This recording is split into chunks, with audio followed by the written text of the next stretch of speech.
चंबल की धरती है। यहाँ पर आपको मैं सुनाऊंगा कुछ बागियों की कहानी, यहाँ चंबल क्षेत्र के लोगों की ज़बानी। तो भाई साहब क्या नाम है आपका? राजेश कुमार। ये गांव कौन सा है? शेखपुर गुड़ा। किस नाम से फेमस है ये शेखपुर गुड़ा? फूलन देवी। किसके नाम से? फूलन देवी। फूलन देवी। कौन फूलन देवी? बताओ ना कौन फूलन देवी है? आप बताइए, आपका क्या नाम है भाई? चंबल की शेरनी जो यहाँ पर दहाड़ा करती थी जी। और 22 राक्षसों को मौत की नींद सुलाने वाली वो। आपका क्या नाम है भाई साहब? मेरा नाम राम कल्याण कश्यप है। तो इस समय कहाँ पर हैं हम लोग? मैं शेखपुर गुड़ा में हूँ, फूलन देवी जी के गांव में। फूलन देवी जी के गांव में। हाँ। तो दोस्तों, जैसा कि मैं आपको बताने वाला हूँ कि इस वक्त मैं हूँ पूर्व दस्यु सम्राट फूलन देवी के गांव में, और यही गांव है जहां पर फूलन देवी ने जन्म लिया। और हम लोग निकले हैं आज यहाँ पर घूमने के लिए, और हमारे साथ है नसरीन परवीन, है ना? नाजरीन परवीन, जो कि दिल्ली से आई। कहाँ से आई हैं आप? ये आंखें बंद करी हुई, इनकी हालत खस्ता हो रही है। अब देखिएगा साहब, फूलन देवी के गांव में आकर के इतना परेशान है। तो दोस्तों, मैं आपको बताने फूलन देवी के गांव वालों से आपकी बात कराना चाहता हूं। तो क्या नाम है आपका भाई? हमारा? जी हाँ, देव सिंह निषाद। देव सिंह निषाद जी। जैसा कि फूलन देवी एक विश्व विख्यात बागी रही हैं, उनके बारे में क्या जानते हैं आपने? अभी तक क्या सुना है? मैं जानने के लिए सुन लो, जो लोग बताते हैं। हम तो हाँ, तुम लोग छोटे, हाँ बच्चों ने रहे सुना था, लेकिन ये जानते हैं कि फूलन देवी के साथ अत्याचार हुआ। क्या हुआ? अत्याचार हुआ। अत्याचार, जुल्म हुआ ना? जुल्म हुआ। कौन? इसके कारण इसके कारण जी वो बागी बनी। हाँ। और बागी बनने के बाद में हाँ उनकी किस्मत अच्छी थी। हाँ जी। जो मुलायम सिंह यादव जी ने अच्छा उनको सपोर्ट किया, मतलब जेल से छुड़ाया, ग्वालियर जेल से जी उन्हें छुड़ाया जी। छुड़ाने के बाद में सांसद 2 बार सांसद रही वो। एक बड़ा खतरनाक यार। हाँ, कोई कुछ नहीं, उधर आइए, नाव गड़बड़ा न जाए यार। नहीं कहीं नहीं होगा कुछ। हाँ, फिर क्या हुआ? क्या हो गया? 2 बार सांसद रही। सांसद बनने के बाद में और वो ऐसी जगह दिल्ली में थी जहाँ उनका मर्डर हो गया, और थोड़ा उधर कानून ने हम लोगों को साथ ले दिया। एक सांसद का मर्डर होना कोई मामूली बात होती है? नहीं, बड़ी बात होती है। आज तक कोई केस नहीं किसी लगा, न कोई पकड़ा गया। अच्छा, तो क्या चाहते हैं कि फूलन देवी के जिन्होंने कत्ल किया उनके साथ? हम तो ये कह रहे हैं जिन्होंने फूलन को मारा है उनको सजा होनी चाहिए। तो फूलन देवी को मारने वाले का नाम सामने आया था, जो नाम था शेर सिंह राणा। हाँ। तो क्या हुआ? बाहर घूम रहा है वो, बाहर घूम रहा है। हाँ। तो क्या चाहते हैं? शेर सिंह राणा को तो जेल हुआ था। तो ये क्या हुआ? मतलब एक सांसद का मर्डर होना मामूली बात होती है क्या? नहीं। जेल हुई, जेल क्या 6 महीना जेल है, उसके बाद बाहर आ गया। तो तुम क्या चाहते हो? अच्छा, फूलन देवी डकैत क्यों बनी? डकैत बनी क्योंकि इसलिए उनके साथ अत्याचार हुआ। देखो, वो गरीब घर की थी। सर्वप्रथम उनके घर वालों ने अत्याचार किया। उनके जो चाचा है, चाचा मैया दीन, उन्होंने मतलब खेती छीन ली उनकी। उनकी मजबूरी थी, और इन्हें जबरदस्ती वो क्या नाम था उसका, देखो लाला राम श्री राम, इनको उठा ले गए थे। अच्छा, उठा ले गए थे तो मजबूरी में डकैत बनी। अच्छा। और मुश्तिक बाबा थे। क्या नाम था? मुश्तिक बाबा। मुस्तकीम बाबा। हाँ, उन्होंने साथ दिया, बेटी माना। अच्छा है। आज भी मान सिंह जिंदा है। मान सिंह जिसको कहते चौड़ा में रहता है, उनने साथ दिया, बहन माना। आज भी वो उनके एक भैया है सूर्यनारायण निषाद, जब भी आते चौड़ा जाते हैं। अच्छा। हाँ, उनसे मिलने मान सिंह से। तो जैसा कि आप देख रहे हैं दोस्तों कि फूलन देवी ने कुछ परिस्थितियों के चलते हथियार उठाए थे, और हथियार उठाने के बाद 1983 में आत्मसमर्पण किया, और समर्पण करने के बाद उसने सरेंडर किया। सरेंडर करने के बाद उसको शरेआम दिल्ली की सड़कों पर गोलियों से भून मारा गया। और देख लीजिएगा, उसको मारा, मतलब जब सिलेंडर हुई थी, उन्होंने के बाद एक भाई था उसका, सूर्यनारायण नाम है, ग्वालियर रहते हैं, कि मेरे भाई को नौकरी चाहिए, तो पुलिस की नौकरी दी गई थी। मतलब और मुलायम सिंह यादव जी ने सिलेंडर कराया था, उन्हीं ने देखो जेल से छुटाया। उन्होंने अपनी पार्टी से नेता बनाया, सांसद लड़वाया। एक बार सांसद 5 साल चला चुकी, दूसरी बार पूरी नहीं चला पाई। अच्छा। और सांसद भवन से जैसे निकली और शेर सिंह राणा गुलाम आया था कि मतलब मार दिया। तुम क्या बताना चाहते हो फूलन देवी के बारे में भैया? हेलो, क्या नाम है आपका? हाँ, तो आप फूलन देवी के गांव के हैं?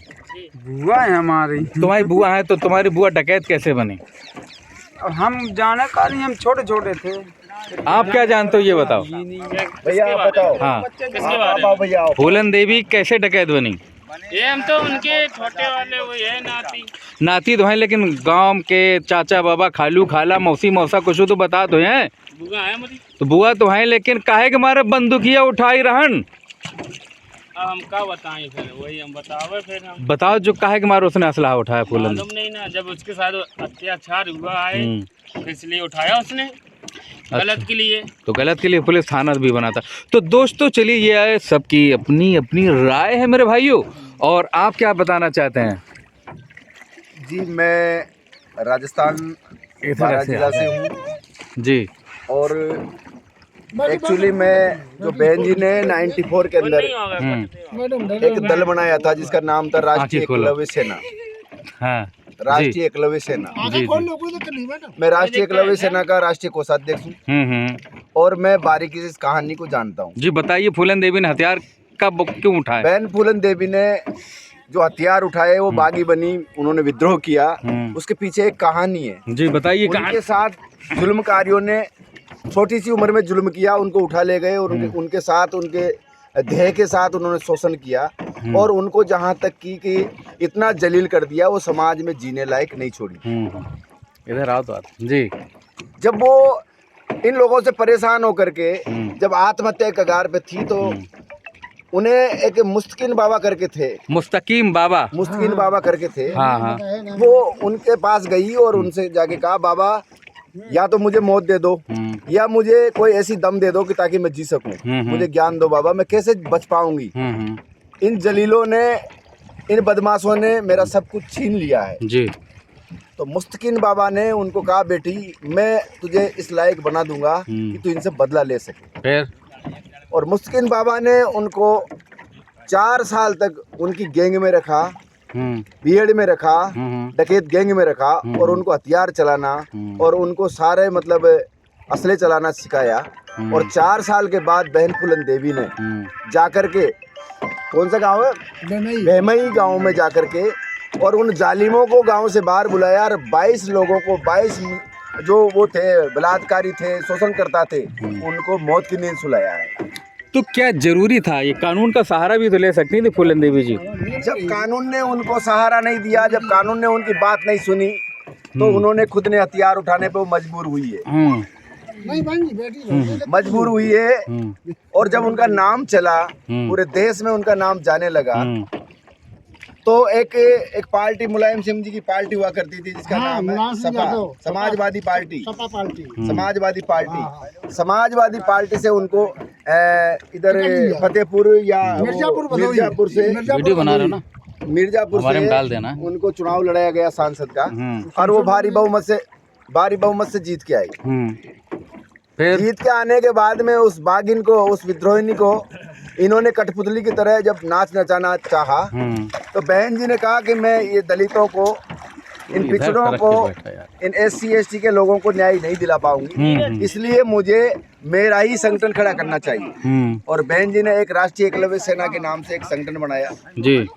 और जब उस संगठन का जो विस्तार होने लगा और उनकी लोकप्रियता बढ़ने लगी, तो जो राजनीति के लोग थे, सपा बसपा भाजपा कांग्रेस के, इनके दिमाग में कुछ कीड़ा आया कि हो ना हो ये पूरे ही सर्व समाज को जोड़ करके उत्तर प्रदेश की CM बन सकती है।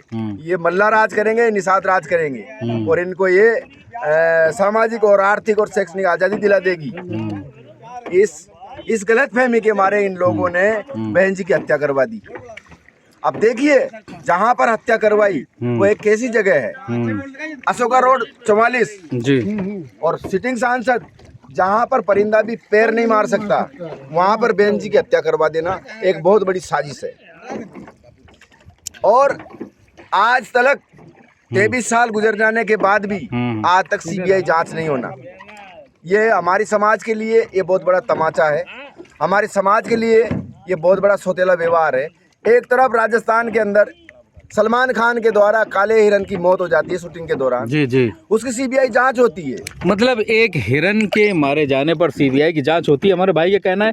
और एक भारत के एक असीम पद पर तैनात सांसद फूलन देवी के हत्यारे को हत्या होने के बाद उसकी सीबीआई जांच नहीं हुई, ये तो एक दुख की बात है जी। बहुत बड़े दुख की बात है। और समाज को, निषाद समाज को, मल्ला समाज को, केवट समाज को, कश्यप समाज को एक होकर के और आज वापस बहन जी का सपना पूरा करना चाहिए, उनके संगठन से जुड़ना चाहिए और उनके संगठन की विचारधारा से राजनीतिक हिस्सेदारी लेना चाहिए। ये बहुत बड़ा एक उत्तर प्रदेश के अंदर समाज को क्यों, इस हिंदुस्तान में जितने भी हैं सबको एक साथ ही रहना चाहिए। जी जी। हिंसा फैलाने वाले तो बहुत हैं, प्यार फैलाने वाले होने चाहिए ना। अच्छा, ये फूलन देवी ने बंदूक का रास्ता चुनकर क्या अच्छा किया? अच्छा ही है। अगर किसी इंसान हाल को बढ़िया है भाई इंसाफ नहीं मिलेगा तो अपने बचाव के लिए कुछ तो करेगा। हाँ भाई साहब, आत्महत्या करने से अच्छा है भाई साहब, अपनी जिंदगी के लड़ना सीख गए। भाई साहब, हर आपकी इंसान आवाज का में, हक है आपकी वो आवाज अपने मेरे लिए कानों लड़े। में गूंज जाती है। आपका पता बताने तो दोस्तों, जैसे कि हम चले हैं आज फूलन देवी के गांव में, जो कि चंबल एरिया में है, और हम घूम रहे हैं नाव पर। हमारे यहाँ के लोग बहुत ही अच्छे लोग हैं और शायद मैं आपको ये वीडियो अच्छे से अच्छे मन से दिखा सकूंगा। और हमारी दिल्ली से आई हुई है, क्या नाम है, नसरीन जी, और ज़्यादा हंस रही हैं, डर के मारे हंस रही हैं कि किस वजह से मुझे नहीं पता, खुशी के मारे हंस रही हैं, लेकिन हंसती बहुत हैं दोस्तों। तो ये बीहड़ का वो एरिया है जहाँ पर एक शोषित दबित कुचली महिला के साथ अत्याचार हुआ और उसने हैं तो उन्हें लगता है हमें आदत है मुस्कुराने की, हम हंसते हैं तो उन्हें लगता है कि हमें आदत है मुस्कुराने की, पर अभी आप नादान हो, यादा है गम को छुपाने। वाह वाह, बहुत अच्छा इन्होंने शेर सुनाया। और दोस्तों, मैं आपको दिखाता भी चलूँ, अगर आप नहीं जानते हैं तो ये देख लीजिएगा, फ़ोन का तो खतरा रहता है ये, और ये देख लीजिएगा किस तरीके से ज़िंदगी अपनी मौज मस्ती में गुजार रहे हैं दोस्तों। आपको क्या लगता है पैसा होना ज़रूरी है? नहीं, पैसा होना कोई ज़रूरी नहीं, बस ज़िंदगी में खुशियाँ होनी ज़रूरी है मेरे दोस्तों। और ये देख लीजिएगा, अब मैं खड़ा हो करके अब कुछ ये दिखा रहा हूँ दोस्तों, कुछ नहीं होगा। तो ये देख लीजिएगा, हम लोग जमुना के इस पार से उस पार आ चुके हैं और वीडियो आपके समक्ष पेश करने वाले हैं। अभी तक हमारे चैनल को आपने सब्सक्राइब नहीं किया तो ज़रूर सब्सक्राइब करें, इसी तरीके की मनमोहक वीडियो आपको दिखाते रहेंगे दोस्तों। तो ये वीडियो आपको कैसा लगा ज़रूर कमेंट करके बताइएगा। फिर मिलते हैं एक नए वीडियो में एक नई जानकारी के साथ। जी हाँ मेरे भाइयों, बीहड़ का एरिया देखने के लिए आपको नहीं आना पड़ेगा बीहड़, अपने घर पर बैठकर ही बीहड़ का करें दीदार और बीहड़ के लोगों से करें प्यार। तो दोस्तों, मिलते हैं एक नई वीडियो में एक नई जानकारी के साथ।